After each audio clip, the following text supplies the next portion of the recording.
Hola amigos de The Goshen Chronicles, bienvenidos a este espacio donde nos reunimos para platicar, para conocernos, para conocer gente de nuestra comunidad que se está haciendo cada vez más diversa y más plural. Y justo el día de hoy tenemos a Gilberto Pérez Jr., quien es el primer latino, déjenme voy a ser muy puntual, es el primer latino en formar parte del Consejo Municipal de la ciudad de Goshen y también ahora es vicepresidente estudiantil y de iniciativas de servicios hispanos en Goshen College.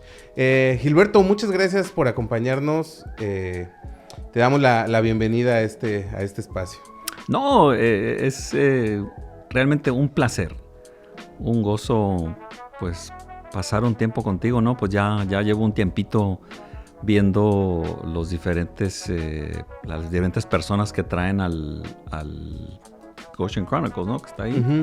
Y no, es bonito ver cómo el trabajo que están haciendo pues está alcanzando a diversas personas, ¿no? Que esa es la comunidad, es una comunidad diversa. Exactamente. Y pues sí, contento de pasar un tiempito aquí contigo un ratito y ver cómo nos va y compartir un poco sobre pues, las cosas de la ciudad de Goshen y la universidad también.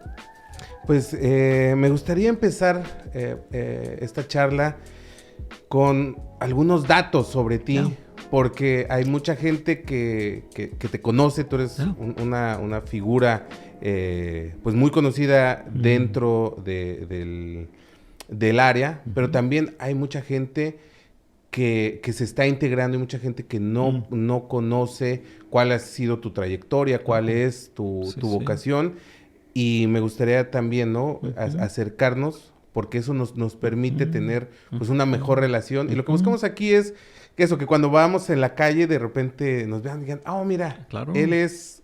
Exacto. Él hace, y nos podemos relacionar. Me gusta hacer este símil como en nuestros países de orígenes donde uno conoce al señor de la tienda, al señor que vende los periódicos y conoce al policía del barrio. O sea, todos nos conocemos y eso hace una comunidad más fuerte y también más solidaria, porque ante algo que llegue a pasar, todos se suman porque dicen, hey, eso le está pasando a alguien de nuestra comunidad.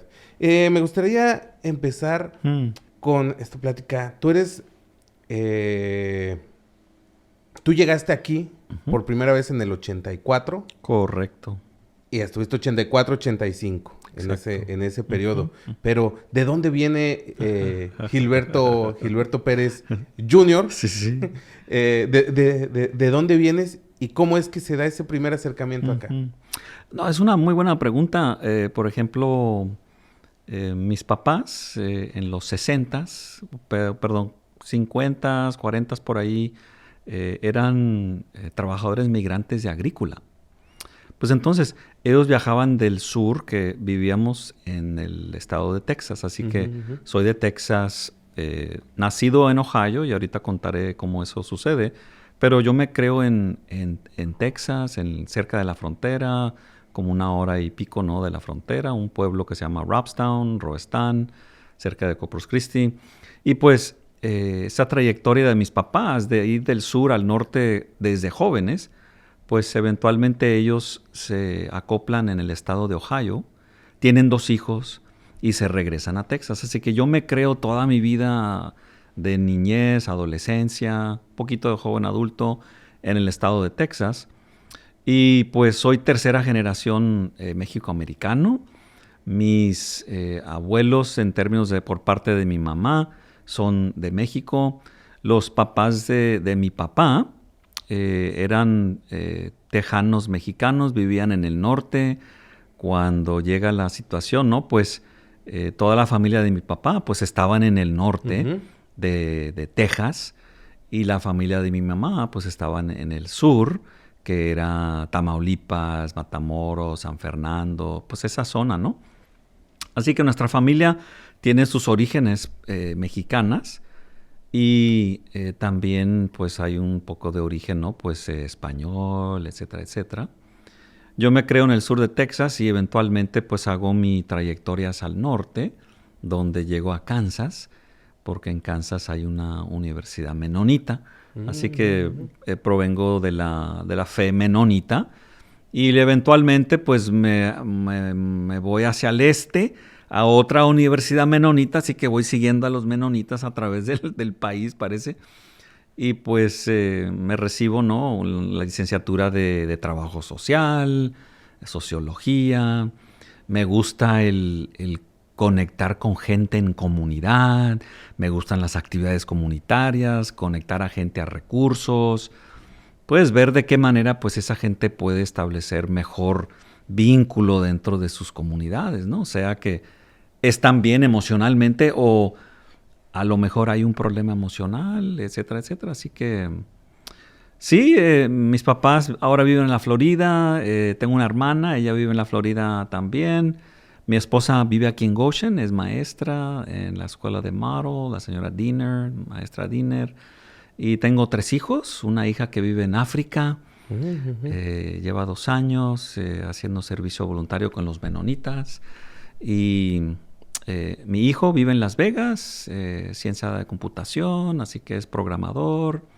Bueno, mi hija, la que vive en África, trabaja con la tribu Masái y trabaja en una agencia donde hacen talleres educativos para los granjeros que trabajan en esa zona ahí, que trabajan la tierra de los Masái.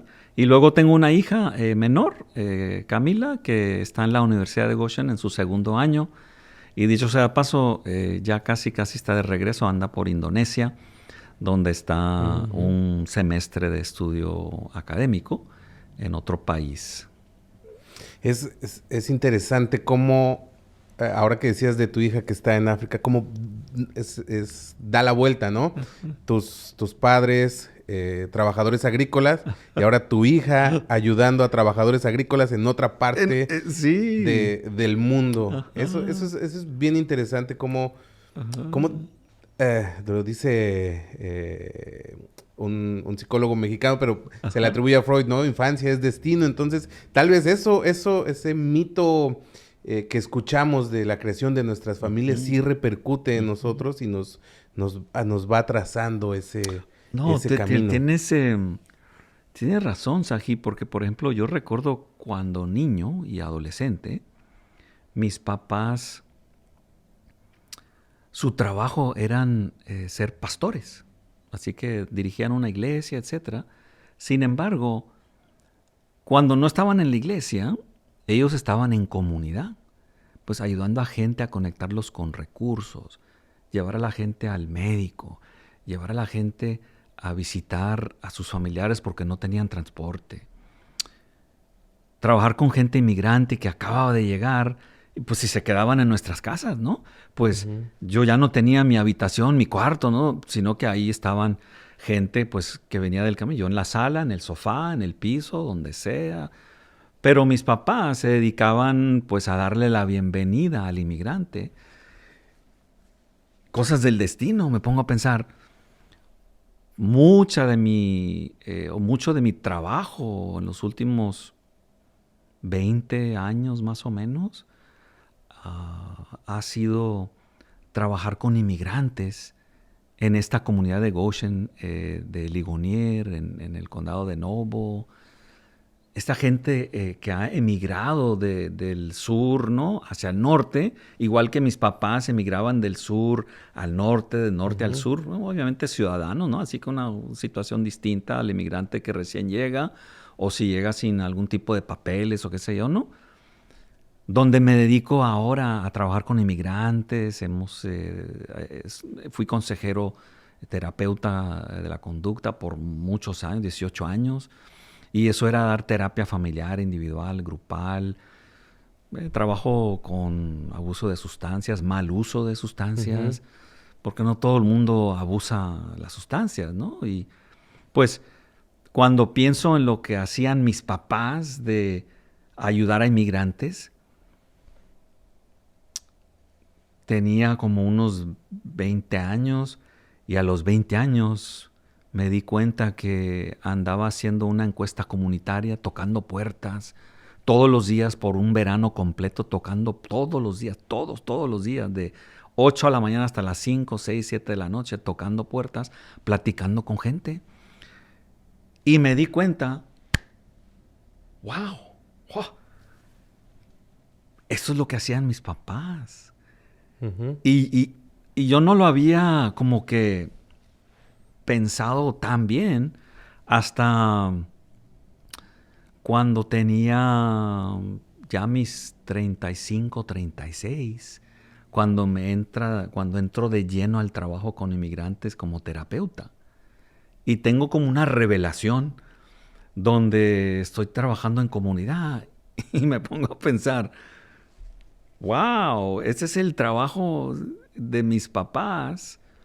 Y ahora pues obviamente haces la conexión, y yo también he hecho la conexión de pues mi hija, donde ella se encuentra pues en otra cultura, otro país, pero trabajando donde sale todos los días a la comunidad, a las aldeas o colonias, como uno le llame, ¿no? Ujú. Y está la gente queriendo aprender nuevas técnicas de cómo sembrar, de cómo cosechar, de cómo trabajar con los animales. Y esa hija mía, ¿no? Ariana, pues eso es lo de ella. Le encanta estar desde chiquita, ¿no? Le encanta estar afuera. Igual que mi hijo cuando era chiquito, lo de era la tecnología con la computadora y los juegos de video, etcétera. Y Camila arte, ¿no? Pues uno nunca sabe a dónde es el destino, Ujú. que pues parte de la vida es encontrar, Su propósito, sí, ¿no? Ujú. sí, encontrar su propósito. Y pues parte de lo que en mi vida personal, cuando digo, oh, pues yo vivo aquí en Goshen, etcétera, veo que llega gente, gente se queda, gente se va. Y todos andamos en ese camino, ¿no? En esa vereda, Ujú. ese camino de la vida, intentando buscar propósito, Ujú. intentando buscar, pues, ¿qué será de mi vida? ¿Cómo voy a contribuir? ¿Será que mi vida es contribuir a mi familia?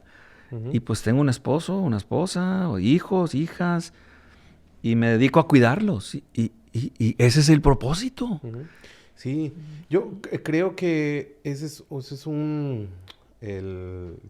si me preguntas a mí, y abusando de tu conocimiento en sociología, yo creo que ese es el pegamento Ajá. de esta sociedad. Somos, y lo digo con mucho respeto, somos personas rotas las que nos encontramos Sí. en esta comunidad, porque no hay familias completas. No. Y aunque la familia hubiera estado completa, los hijos se van, ¿no? Y se van a vivir a otras latitudes, a otras partes. Claro. Y, y lo que nos une es esa parte, ¿no? Ujú. Entonces, ese tal vez sería Bueno, como el pegamento. bueno, y lo que nos une muchas veces son esas, pues todas las tenemos, ¿no? Las experiencias de vida. Ujú. Sin embargo, las experiencias de vida, dependiendo cómo yo soy recibido en un cierto lugar.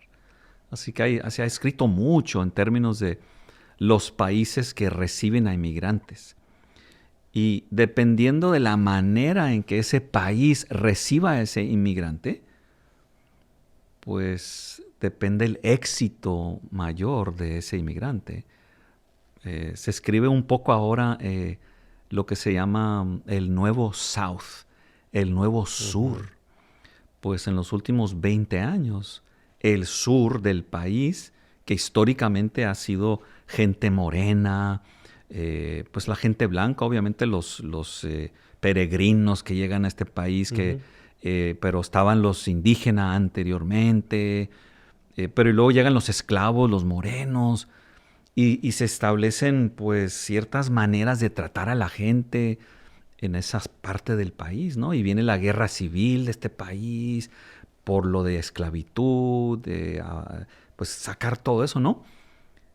Sin embargo, en los últimos 20, 25 años ha llegado una gran cantidad de gente latina, inmigrante, a Carolina del Sur, a Carolina del Norte, a Alabama, a Mississippi, a Georgia, Arkansas, Luisiana. Y se está escribiendo los investigadores sobre cómo las políticas, cómo las comunidades reciben a los inmigrantes, depende mucho cómo la identidad de ese inmigrante se desarrolla siendo más, vamos a decir, más confiado en sí mismo. Porque lo que escriben los autores, ¿no? Dice, pues si llegas a un sitio donde en realidad no eres aceptado como tu persona de quién eres o sientes algún tipo de resistencia, discriminación o una discriminación percibida. Así que quizás no es real, pero el hecho de los estereotipos, lo que escuchamos en los medios comunicativos, desde las personas de más abajo a más arriba del país, de los Estados Unidos, pues uno como que ya empieza a pensar, wow, ¿soy bienvenido aquí o no? Y el propósito, ¿no? de llegar a estas comunidades es pues hacer vida y, como decía, todos tenemos esa conexión que tú decías, ¿no?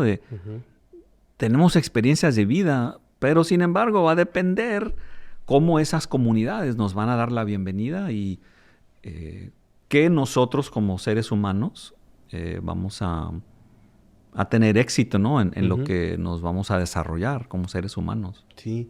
1984, 1985. Ajá. Llegas a esta zona y ¿cómo es ese primer contacto que tienes con esta región que no es... está entre Azul y Buenas Noches, ¿no? O sea, no es una ciudad, pero está cerca de las ciudades, pero tampoco es una zona rural, olvidada, sino es un punto de conexión.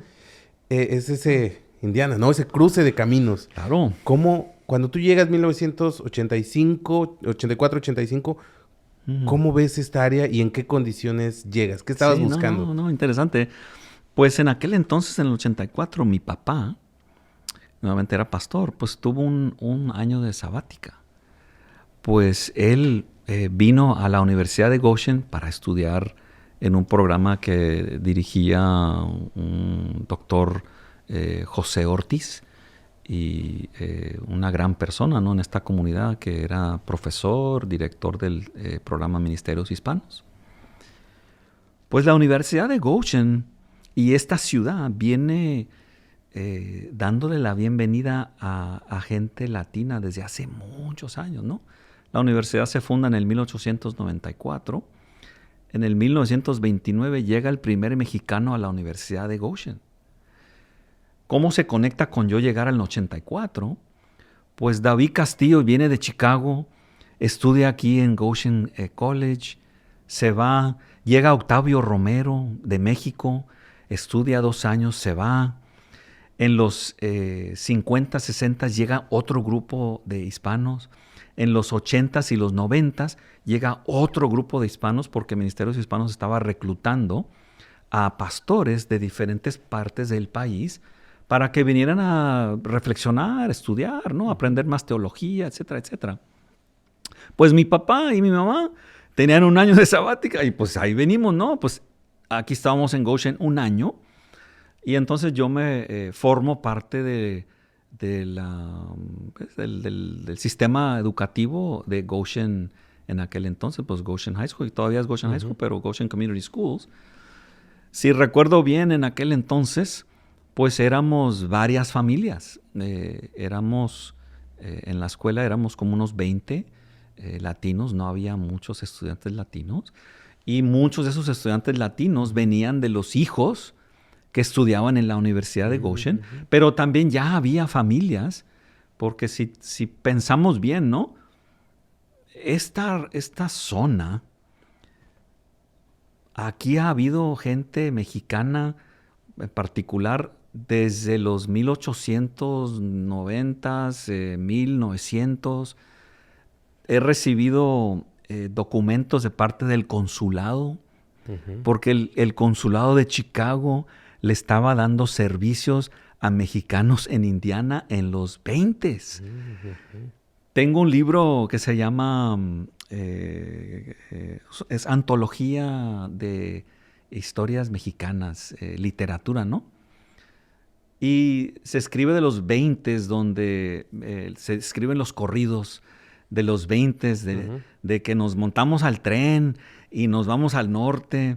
Y Chulita, pues te veo cuando regrese, ¿no? Y pues vemos que la gente mexicana en particular, pues vive, ha venido viviendo esta zona. Así que en los 60s, en los 70s, 80s, 40s, 20s, David Castillo, ¿no? La zona de Chicago. Que nuestra familia cuando llega en el 84, pues nosotros no somos que decir, pues llegaron familias latinas. No. Hay que decirlo y ser claro. Las familias latinas han estado en esta zona por décadas. Si te vas un poquito al sur, está el pueblo de México. México y Perú. Y Perú. Y si te vas más al sur, pues hay obviamente los nombres indígenas, el Cócomo, el Mecesenahui o algo así, ¿no? Los indígenas que vivían aquí. Y dicho sea de paso, ayer se celebra el día de la fundación de la ciudad de Goshen. Y se reúnen todos en un edificio y se recuerdan un poco de la historia. Y pues nosotros como familia, al llegar en el 84, pues para decirte la verdad, nos hicimos muy buenos amigos de la familia Mojica, de las familias Cantú, que vivían aquí. Y pues yo tengo muy buenos recuerdos de cuando vivía aquí, cuando era joven. Así que tenía 15 años. Y nunca en mi vida pensé que cuando ya andaba en mi bicicleta, ¿no? En los primeros días que llegué a Goshen, pues me monté en la bicicleta. Quería conocer y me fui hasta Elkhart, regresé, me fui otra vez hasta Elkhart pues para conocer. Y pues me di cuenta, pues, wow, esta ciudad en aquel entonces pues me recibió bien. Obviamente la ciudad de Goshen tiene su historia, vamos a decir, no muy buena. Es una ciudad donde pues gente morena no era bien recibida. Aquí en esta comunidad. Y a través de los años pues se ha visto. Porque obviamente no hay mucha gente morena que vive en Goshen. ¿Dónde vive la gente morena? ¿En el condado de Elkhart?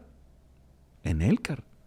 Porque la ciudad de Elkhart era designada como un lugar de refugio donde había comunidad ya grande. Y creo que nuestra comunidad de Goshen tiene esa misma trayectoria en estos últimos años, de los últimos 20, 30 años, donde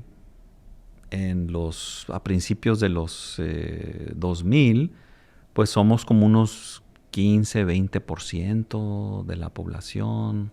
En los 80s quizás era como unos 10, 11 más o menos, ¿no?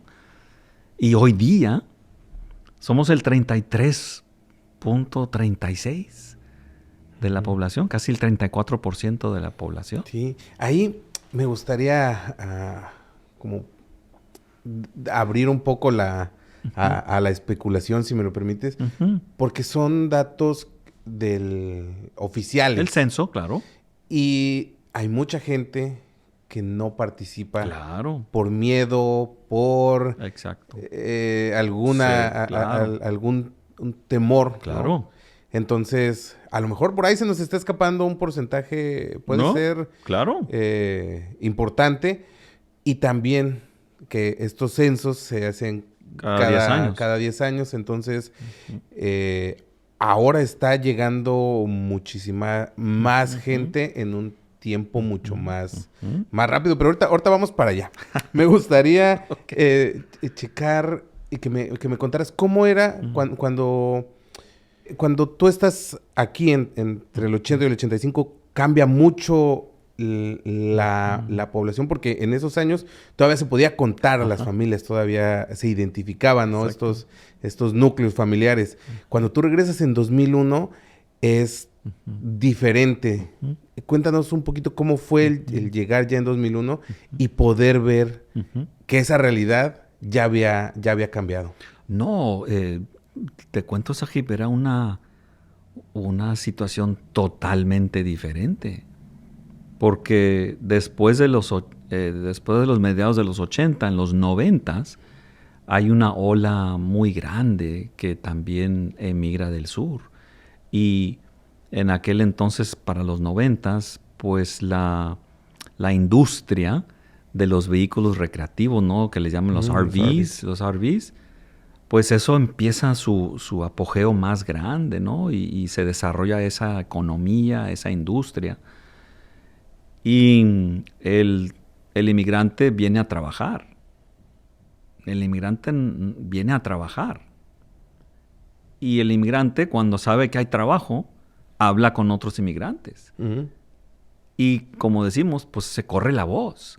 El pueblito de Ligonier, pues a mediados del año 2000, hay 2 ciudades en el estado de Indiana que son mayoría minoritaria, donde había más latinos que vivían en esa ciudad que gente blanca. En un pueblito aquí de 4,500 de población. Así que cuando llegamos en el 2000 como familia, pues ya hay múltiples familias.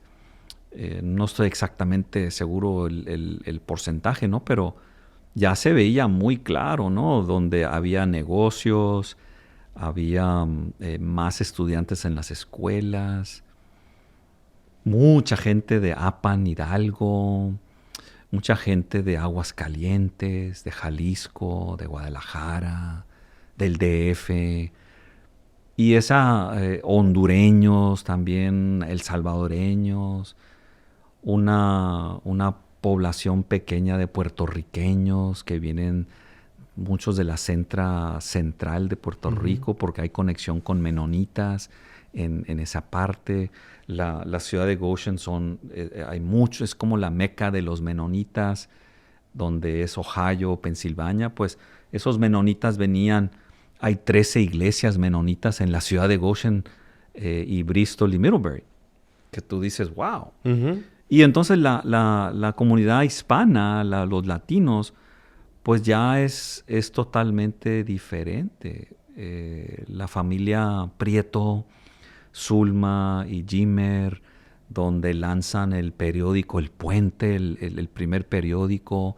Viene Oscar Molina y lanza Prensa Hispana. Entonces, cuando nosotros llegamos, se lanza el Rinconcito, el periódico Rinconcito allá en Ligonier.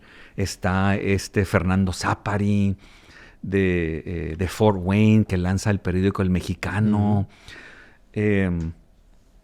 Así que los últimos 3 minutos que te he venido contando es donde ya se ve que la diversificación, que hablábamos un poquito antes de empezar el programa, la diversificación de las comunidades del noreste y noroeste, porque obviamente viene la gente de Chicago, mucho latino, mucho mexicano en Chicago, que eventualmente es como una intramigración, ¿no? Del país, donde la gente eventualmente se mueve, llega, ¿no?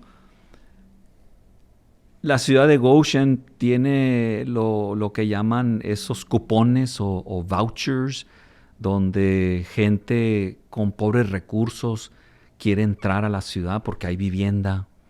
Pues se empieza a ver una ola de gente de Chicago que entra a Goshen.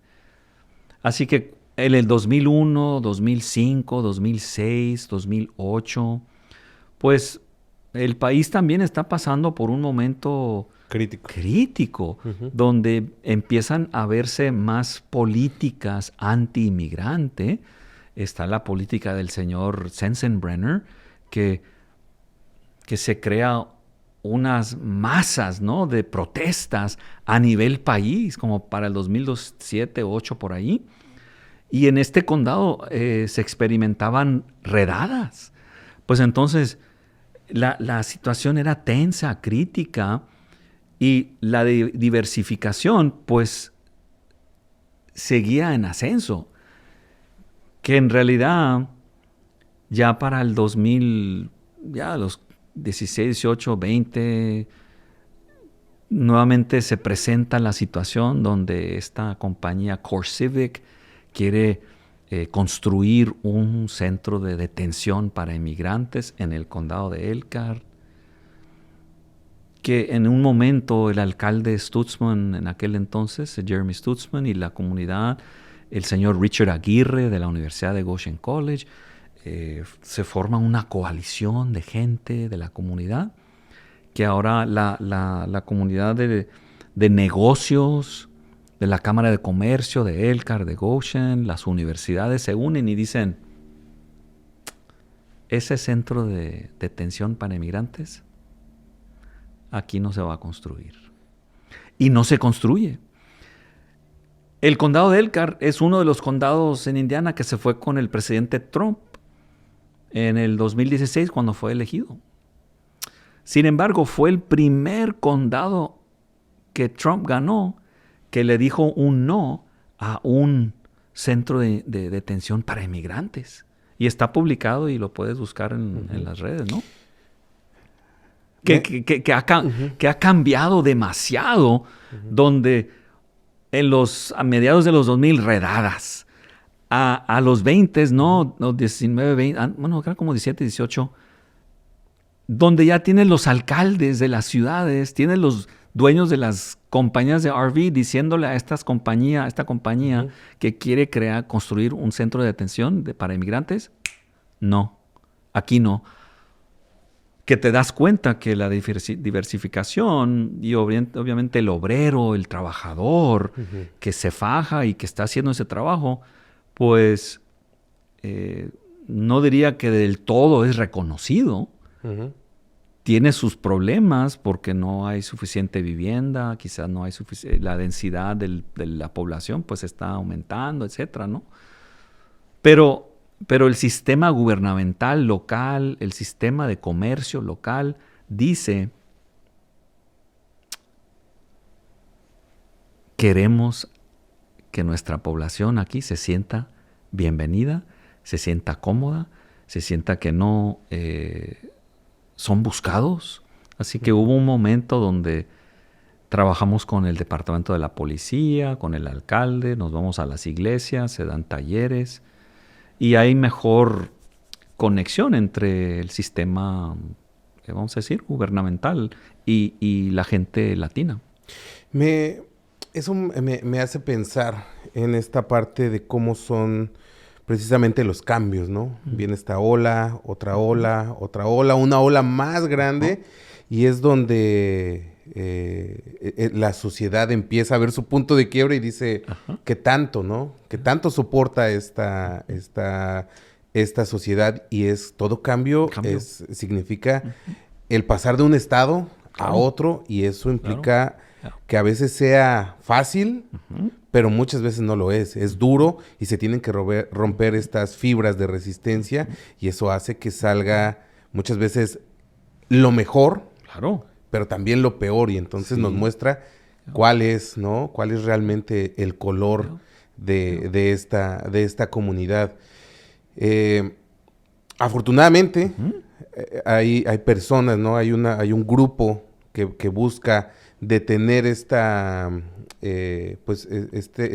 avanzada, y también hay otra gente que dice, hey, no, vamos esta comunidad está aquí, y también, dicho sea de paso, pues nos sirve, ¿no? Es mano de obra barata, es mano de obra que ya está aquí y que hay que aprovecharla.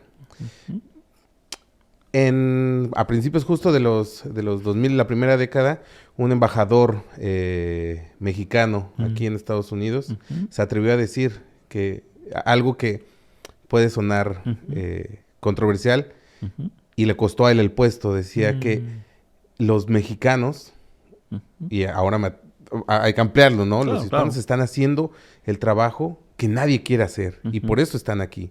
Entonces, tal vez también por eso fue esa parte pues, si continúan las redadas, un centro de detención, lo que va a pasar es que los negocios van a empezar a sufrir, Y si sufren los negocios, va a sufrir la comunidad y el estado de bienestar de este status quo, pues se va a ver, ¿no? Sacudido. Entonces, entiendo cuál es este proceso, las intenciones de quien sí quiere, pero también de quien quiere mantener, ¿no? El status quo y decir, pues mejor protejo a esta gente que está aquí y los voy a cobijar, pero también se queda, y eso lo digo yo, ¿no? Se queda pues a medias, ¿no? Porque también hay un cierto como recelo que ahora se está burbujeando un poco más de la gente que dice, llevamos mucho tiempo aquí y solo se nos reconoce por nuestra mano de obra, ¿no? Sin embargo, lo interesante es, en los últimos 20 años se ha visto donde la población latina, pues la gente latina en este país, en sus países de origen, siempre han tenido, a mi punto de vista, ¿no? El deseo de la educación. ¿Ok? Así que, de que hay parte de la historia donde la gente hispana en este país no siempre ha estado al mismo nivel de educación. Sin embargo, los sistemas que no fueron creados para gente hispana latina, pues esos sistemas tienen que cambiar para adaptarse a poder lograr servirle a la población, pues que no es de ese origen, ¿no? de ese país. Es decir, la gente que ha llegado aquí, inmigrante latina o los que han nacido aquí, han buscado oportunidades educativas. Que entonces lo que yo he visto, porque obviamente trabajo en un sistema universitario y trabajo con mucho joven adulto y también con adolescentes en áreas de salud mental y de educación. Pero yo veo que hay mucha gente joven que está buscando más oportunidades y esas oportunidades vienen con más educación. Así que nosotros en la universidad, en Goshen, en IUSB, en Ivy Tech, en Indiana Tech, en St. Mary's, en Holy Cross, Notre Dame, las universidades que están del Indianápolis hacia el norte son las universidades que matriculan más latinos en todo el estado. Y Goshen College es una de las 3 del norte que matriculan los más estudiantes latinos. 30% de latinos en la universidad, 33% en la Universidad de St. Calumet College y otros 25-26% en la Universidad de Indiana Northwest. ¿Qué quiere decir eso? Que el burbujeo, que uno dice, no, pues nos reconocen solamente por nuestra mano de obra, etc. Sí. Sin embargo, hay otro nivel que esa gente que llegó, los inmigrantes que llegaron en los 80s, 90s, principios de los 2000, tienen hijos que ahora están entrando en otra etapa de vida. Y esa otra etapa de vida es más profesional, más dedicada a una carrera en particular, donde se ha visto en mi familia también. Pues obviamente mis abuelos eran trabajadores de agrícola, ¿no? Mis papás fueron trabajadores de agrícola y luego entraron a la fábrica y luego entraron a ser pastores de una iglesia, entró a una universidad. Pues yo trabajé un poquitito de veranos, ¿no? Cuando regresaba de joven, de niño, en la agricultura, ¿no? De farm worker. Pero no fue una experiencia. Entonces ya entré a la escuela, a la universidad, me gradué de la prepa, recibo mi licenciatura, mi maestría, recibo mi doctorado. Pues ok, es lo mismo que está sucediendo en esta comunidad, donde si uno se pone a pensar, ¿ok? Un ejemplo. El Consejo de Goshen, los últimos 8 años, ha tenido un programa que lo instituyó el alcalde Jeremy Stutzman, donde tiene un programa donde los de último año pueden correr una elección en su escuela y son elegidos por sus compañeros de clase para formar parte del consejo. En los últimos 8 años, 6 de los concejales de la escuela superior que sirven con los concejales, como yo servía, han sido latinos. Eso, hay que reconocer, ¿no? Ese panorama, ahorita que lo estabas diciendo, se nos dibuja una sonrisa, claro, porque es un panorama distinto, ¿no? Al del 2000, esto, ¿no? Donde las redadas y todo esto, y ves ahora que sí hay ciertas áreas de oportunidad. Claro. Hay muchas cosas que mejorar, pero hay muchas cosas que están cambiando y que hace que el futuro de la comunidad hispana se vea más brilloso, ¿no? Claro. La educación como un elemento fundamental del cambio, del cambio no solo para obtener un mejor puesto de trabajo o un reconocimiento, sino el poder cambiar a la comunidad. ¿Qué es lo que pasa cuando van a la universidad? Claro. Estos muchachos lo que buscan ahora es mejorar las condiciones de la gente, claro, que los ayudó a llegar ahí, y se va haciendo este caminito, y eso es sumamente importante porque va a mejorar las condiciones de vida, no solo para la comunidad hispana, sino para toda la comunidad. Uno de las cosas que repetimos mucho aquí es que no estamos buscando a la comunidad hispana o a la comunidad anglo, sino estamos buscando a la comunidad de Goshen, a todos. Todas esas voces y todos los que compartimos el espacio público y los que somos parte de... Ese me lleva a este punto ahora que decías. Con estos ejercicios que se están realizando en las escuelas y que, como decías, hay 6 periodos en los que latinos han sido parte del consejo. Parte del consejo. ¿A cuántos ciclos, a cuántos periodos estamos de que Goshen tenga su primer alcalde hispano? No. Y no en el sentido demagógico de que lo tiene que tener porque ya nos toca, sino, no, claro, sino o sea, ¿cómo va a llegar ahí, no? ¿En qué condiciones? Eso a mí me genera como 10 años, 15 años, 20 años. O sea, ¿en qué y bajo qué contexto llegaría? No. Esa es una pregunta muy, muy interesante, porque si uno se pone a pensar, Sahib, sobre la participación del latino en las diferentes áreas de la ciudad. Así que, sí, fui el primer latino electo en el Consejo de Goshen. Perfecto. Sin embargo, antes de yo estar en ese puesto,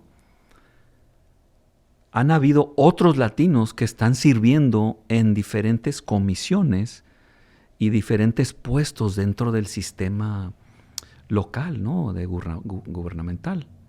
La señora Aracelia Manríquez, el señor Rolando Santiago. Richard Aguirre. Ahora. Richard Aguirre ahora lo interesante es, él es el primer latino electo a nivel ciudad. Porque yo fui electo en un distrito, que es el Distrito 5 Sur de Goshen. Richard fue nombrado porque salió el tesorero anterior y lo nombraron. Perfecto.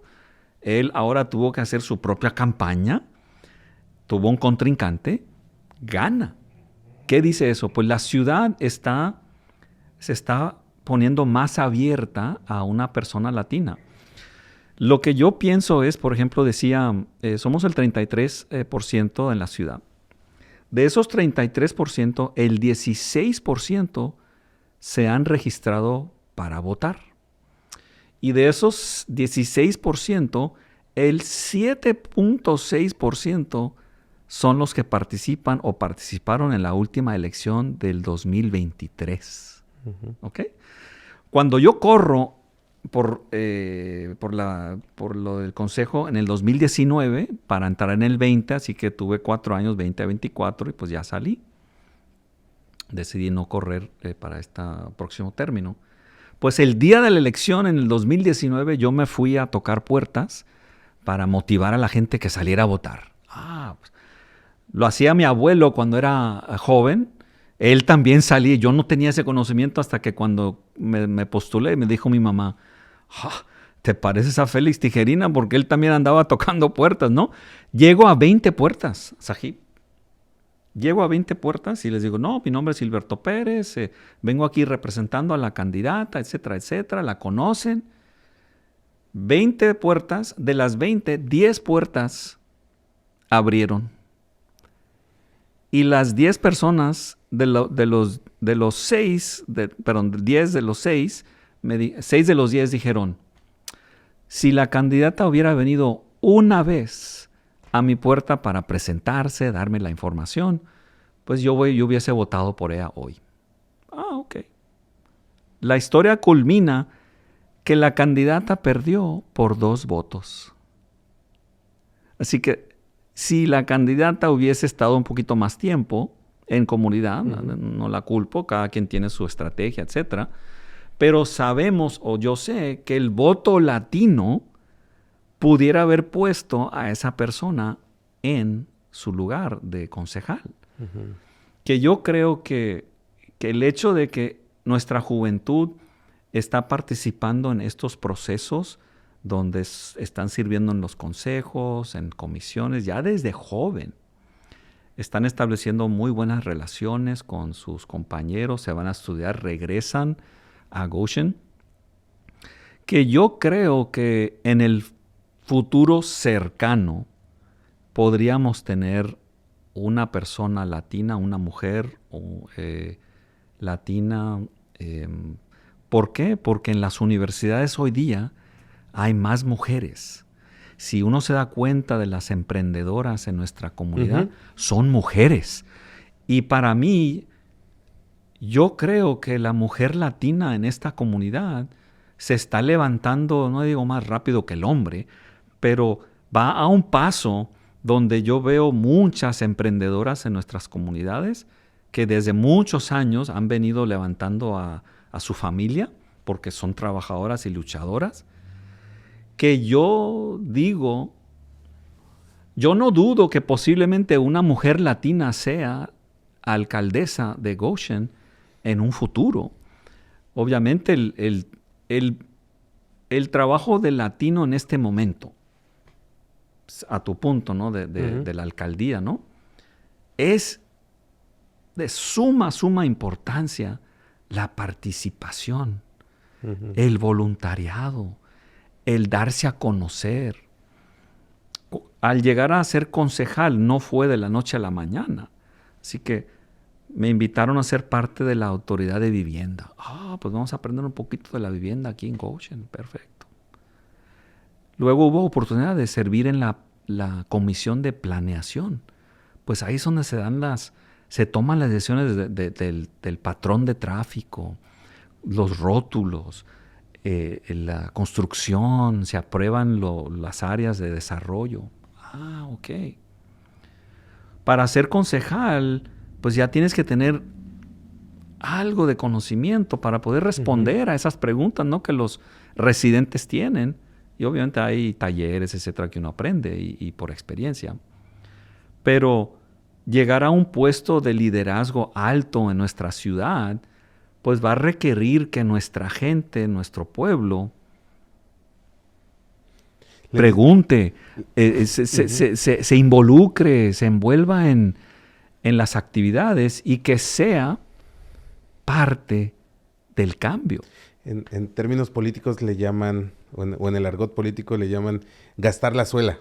Recorrer la calle, saludar gente, conocer, porque precisamente es eso, ¿no? Tocar el pulso de la ciudad, decir qué le está doliendo a la gente, porque vas a representar a todos. Entonces, sí se necesita... Y el liderazgo no se desarrolla nomás porque hay siempre la pelea, ¿no? El líder nace o el líder es creado, Ujú. ¿no?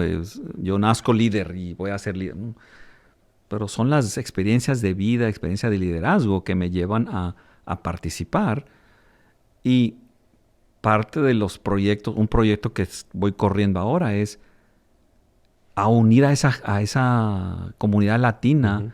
y decir cómo aumentamos nuestra influencia de liderazgo y cómo nos involucramos más en los asuntos cívicos de nuestra comunidad, porque déjeme decirle, el 53% de los estudiantes en las escuelas de Goshen son latinos. Ujú. Así que es muy probable que en nuestro futuro, como he dicho, y tú la pregunta, que sí va a haber un líder latino, no por el hecho de que nos toca, sino que la demográfica tiende a dirigir, ¿no? el momento de cambio, Ujú.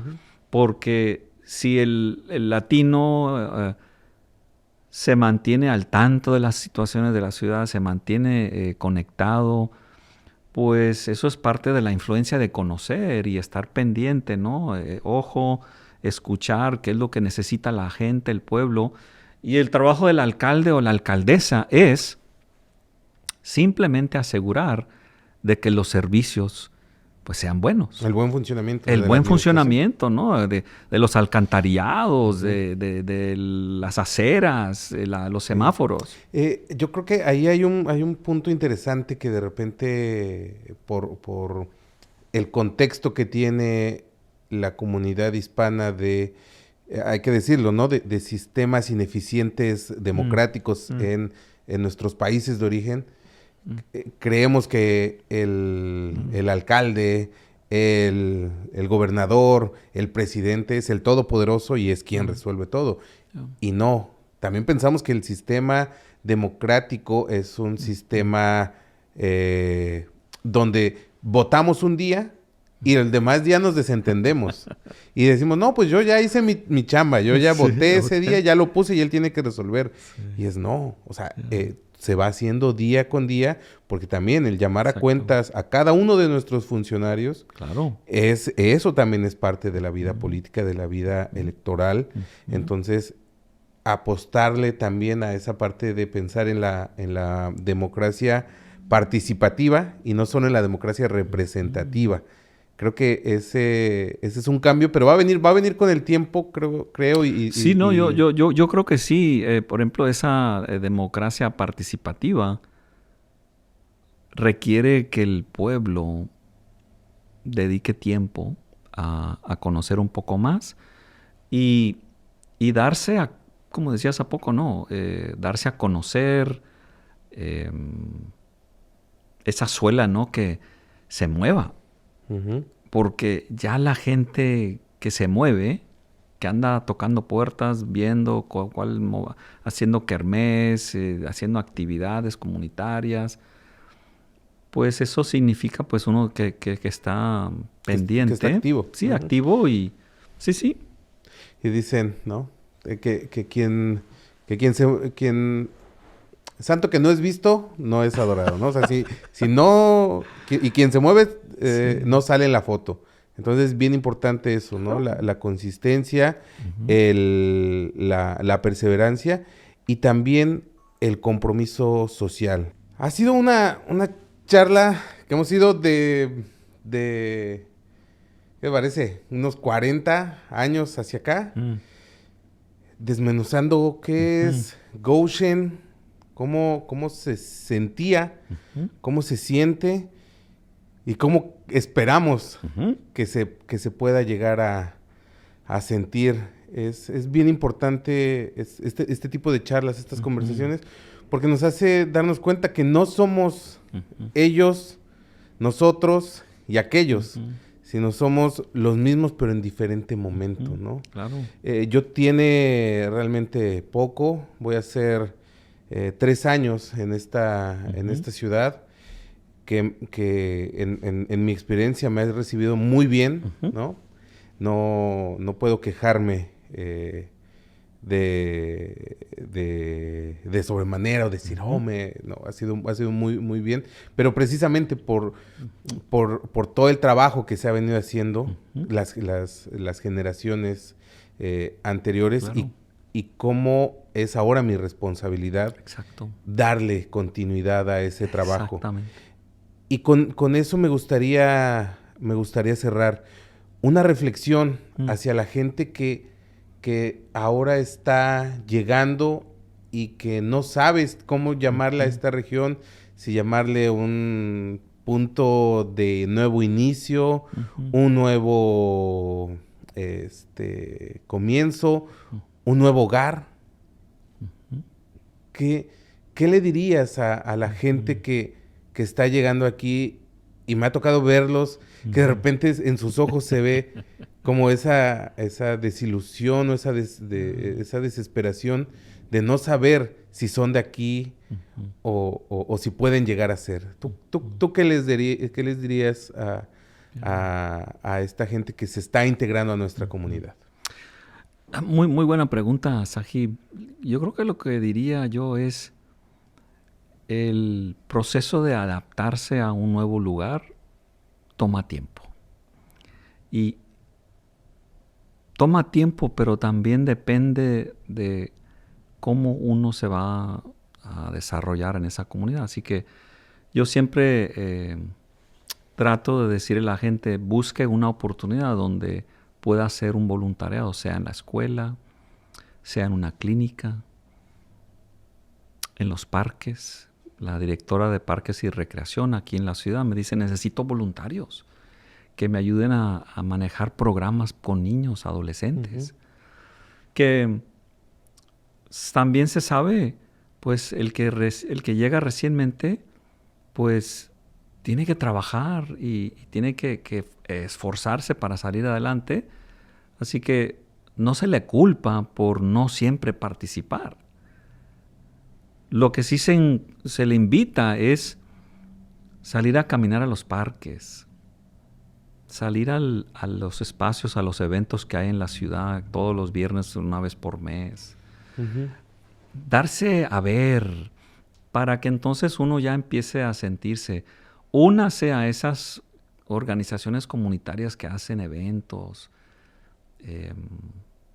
Busquen una iglesia donde se puedan unir y compartir, y usted decide su iglesia, o crea una casa michoacana, ¿no? Como a veces las hay o crea la casa Aguascalientes. Una a un grupo de personas y júntense como ya lo están haciendo, ¿no? Así que mi consejo es tratar de mantenerse positivo lo más posible. Nuestro clima aquí en el norte de Indiana no es el mejor. No siempre vamos a tener el sol. Así que mientras más ejercicio hagamos, mientras más saludable comamos, mientras mejor nos acostemos un poquito, allá me está saliendo lo terapeuta, ¿no? Búsquense un libro bueno, búsquese un podcast bueno, mire todos los episodios aquí de Goshen Chronicles, póngase a ser una persona aprendiz, busque diferentes lugares donde conectarse. Y yo estoy más que seguro que ahí en ese lugar lo van a recibir. Le van a dar la bienvenida. Porque Goshen ha cambiado. No es el mejor, vamos a decir, no es la ciudad la última Coca-Cola del desierto, que es lo mejor. Goshen es un lugar para usted. Goshen es un lugar donde usted puede ser un ser humano que puede florecer, crecer y ser parte de un grupo de personas que está tratando, como dijiste hace poquito, ¿no? Pues ahora me toca a mí darle trabajito a lo que se llama Goshen.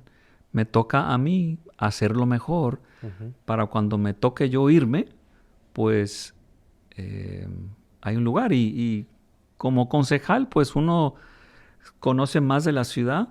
Un detalle muy interesante de latinos en Goshen, hay muchos más latinos que están comprando sus panteones en esta ciudad.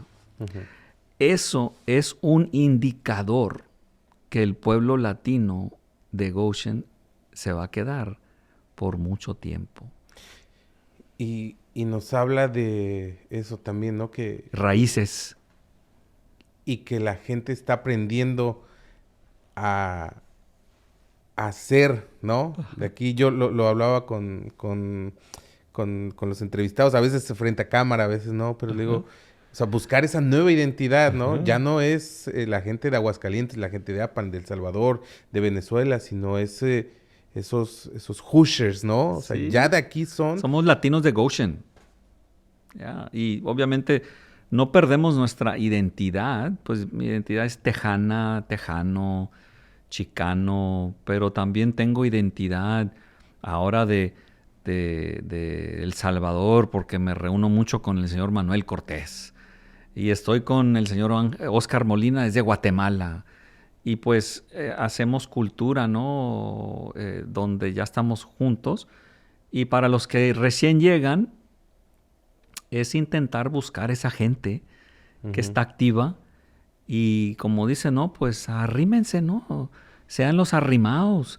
No hay problema con estar ahí arrimadito con la gente que está activa, se está moviendo, porque ahí posiblemente usted va a encontrar nuevas relaciones interpersonales, nuevas amistades y se va a querer conectar con esta ciudad. Y grupos como los de ustedes, Goshen Chronicles, pues están queriendo contar esa historia, así que conéctense a las crónicas, conéctese a los periódicos, El Puente, conéctese a su iglesia, conéctese a su club de su hijo. Y lo bonito, muy bonito para mí, Sahib, es yo veo todo eso que ya está sucediendo. Y es hermoso. Cuando ves a mucha gente latina envuelta, involucrada en diferentes actividades y dices, wow, ya. Yo creo que estamos en el punto antes de... Si practicáramos surf, estamos subiendo a la cresta de la ola. Exacto. Todavía no revienta, pero estamos ahí. Sí. Es bien, al menos para mí, desde este punto de vista periodístico, es bien interesante porque quiero ver en qué momento, ¿no? Pasa. Y si lo vemos en términos de botánica, estamos a punto de ver florecer ese botón. Entonces es bien importante ver, ¿no? ¿Qué va a ser? ¿De qué color va a ser esta flor? Y yo creo que independientemente de cómo se desarrollan las cosas, lo importante es el camino, no es Exacto. No es a dónde vamos a llegar, sino cómo lo vamos a lograr. Es al caminar se hace el camino, como dice la canción, ¿no? Vamos creando al movernos y lo bonito, lo bueno de lo que vemos hoy día es que la ciudad de Goshen pues tiene su trayectoria, tiene su historia y desde hace muchos años esta ciudad le ha estado dando la bienvenida a la gente latina y hoy día pues esa población ya es más grande y pues como dices veremos ahí ya que estamos a la cresta, ¿no? Y de casi y puede ser que nos toca a nosotros verla y ese es lo que nos tocó a nosotros y los otros que vienen después de nosotros pues les tocará ver otro Goshen en su plena majestad o su pleno fracaso, porque pues no pleno fracaso, pero todo tiene sus altas y sus bajas. Y depende mucho, ¿no? De qué es lo que podamos hacer como sociedad y qué tan participativos y también qué tanto hagamos, ¿no? Exacto. Porque si este proyecto de ciudad triunfa por todos. Y si fracasa por todos. No, o sea, pensemos en esa parte, en colectivo. Gilberto, muchas gracias. Gracias por darte la vuelta. Son muchos temas, tratamos de hacerlo que entrara, ¿no? Pero, claro. Pero yo sé que nos podemos pasar hablando mucho más tiempo porque a pesar de que tocamos muchos temas, cada tema podemos extenderlo, pero la idea de esta primer charla era eso, ¿no? Conocer para la gente que no sabe tanto y que estamos aprendiendo a conocer esta ciudad, era conocer, ¿no? Empezar a desmenuzar esa parte y darle a la gente, ¿no? Una pequeña prueba y de ellos, de la gente que nos ve allá en casita, que también empieza a sentir ese interés de, oh, mira, voy a ir a buscar ese libro de Gilberto, voy a ir a involucrarme en el club de mis hijos, voy a buscar una iglesia, voy a escuchar esta estación de radio, voy a ver estos podcasts, voy a hacer... Necesitamos que la gente se esté involucrando más. Y no me despido, vamos a continuar esta plática. En algún momento vas a tener que regresar para continuar conversando y hablar de temas relacionados a la ciudad, porque es bien interesante, ¿no? Conocer las diferentes perspectivas. Este es una cámara de eco, ¿no? Claro. Aquí es donde le damos voz a todos y a todas las ideas, que no siempre es fácil y no siempre se logra, pero lo tratamos. Muchas gracias, Gilberto, por el tiempo, por la atención. De aquel lado en casita les decimos que nos sigan en las redes sociales, que busquen los contenidos, que compartan y pues eso, que la pasen bonito. Muchas gracias por el tiempo. Coman frutas y verduras y nos vemos. Cuídense mucho.